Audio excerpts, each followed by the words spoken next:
Hello everyone, welcome to Sanmargala classes.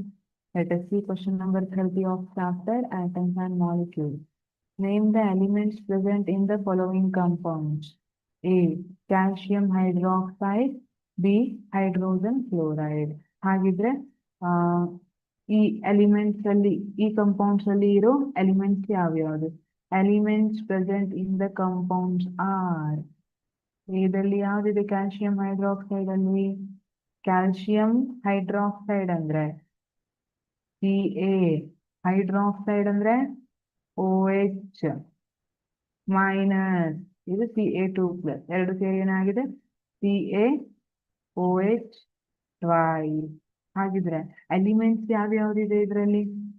Calcium, O oxygen and hydrogen.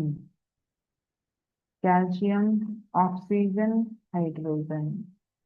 Hydrogen chloride, hydrogen H+, Cl- ಸೇರಿ ಏನಾಗಿದೆ HCl ಆಗಿದೆ. ಹಾಗಿದ್ರೆ what are the elements?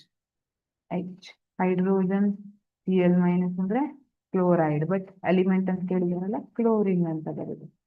Hydrogen and chlorine. C sodium chloride, sodium Na+, chloride Cl- ಸೇರಿ sodium chloride ಆಗಿದೆ. So what are the elements?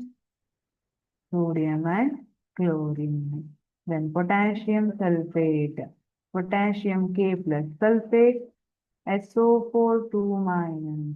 So ಇಲ್ಲಿ ಏನಾಗುತ್ತೆ? K2SO4 ಆಗುತ್ತೆ. Criss cross method ಅನ್ನು ಅಪ್ಲೈ ಮಾಡಿ ನೋಡ್ರಿ. K2SO4. So potassium, sulfur and oxygen. These are the elements present. Thank you.